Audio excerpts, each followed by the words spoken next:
Hey guys, it's Isaac here. I've got a quick little rod review I'd like to do today. And the rod I'd like to talk to you about is the Shimano Exage. This particular model that I have is the 7'4" medium heavy cranking stick. So I want you to know that this review is on this particular model, not the lineup as a whole. I haven't fished with the other ones, so I can't speak for those.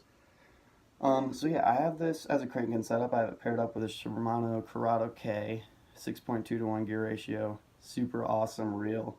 Highly recommend it, but I'll talk about that a little more in a different video. So as far as the rod goes, I'd like to judge it in 3 categories, and those are sensitivity, weight, and balance. So all 3 of those traits kind of go together and affect one another. So right off the bat, I'd like to talk about sensitivity.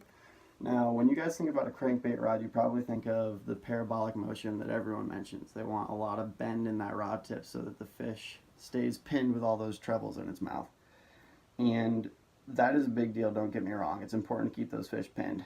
But to me, the trade-off that you get with that, or at least this particular crankbait rod, is you lose a lot of sensitivity. The first time I went out fishing with this, I actually was fishing with a friend who has a pretty well-established YouTube channel. We were fishing in an area with some really big fish, and I was reeling this thing in, and I thought I had a giant on, and I didn't even realize it was a log until it hit the surface. So that was one of the most embarrassing fishing moments I've ever had. But you know, part of that's on me, so I got to blame myself a little bit, but I really do think it had a lot to do with this rod.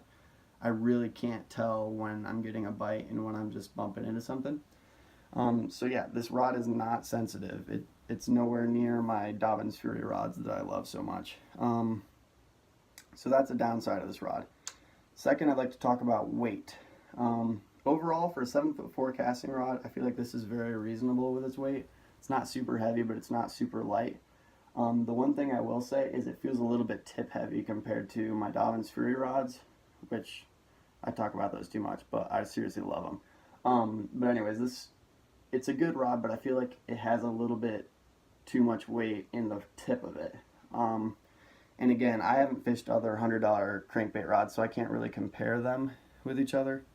But for my taste, it feels a little heavy. So for what I use this rod for, it feels like I don't know if I said it earlier, but it fills a very particular niche in my fishing rod arsenal. And what I mean by that is there's only a handful of baits that I throw on it, and one of those is this Strike King flat-sided crankbait. It dives like 8 to 12 feet. I'll also fish like the DT8s, DT10s, DT12s from Rapala, and you know, the 5XD, the 6XD, so a lot of those medium diving crankbaits to a little bit deeper diving crankbaits. And the reason for that is I feel like it has a lot of backbone, and I can, not only that, but with that 7'4" rod, that's a little longer than I'm used to, so I feel like I can really bomb those casts out there and get the crankbait down to depth, which I really like. What I don't like it for is I don't like it for square bills, I don't like it for lipless crankbaits and stuff like that. So even though this is a crankbait rod, I think it's really best for those medium diving crankbaits. And the reason that I don't like it for those square bills and those lipless crankbaits is I feel like it has a lot of unnecessary weight and a lack of sensitivity that you could find in a rod and throw those shallow runners a lot better. I feel like you can throw a square bill on a non-crankbait specific rod and have absolutely awesome luck. I would throw it on my Dobyns Fury 703 maybe. That still has a lot of give, but it also has that crazy sensitivity with it. So that's what I would use for square bills and lipless crankbaits and stuff. So overall, guys, this rod's, it's not bad. I don't have anything against it.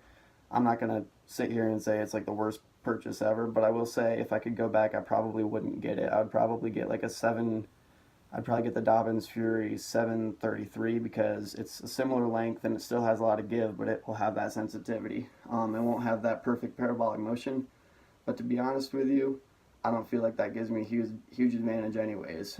Learning how to play the fish and having the right hooks is going to have a huge impact on that as well. So that's something to focus on a little bit.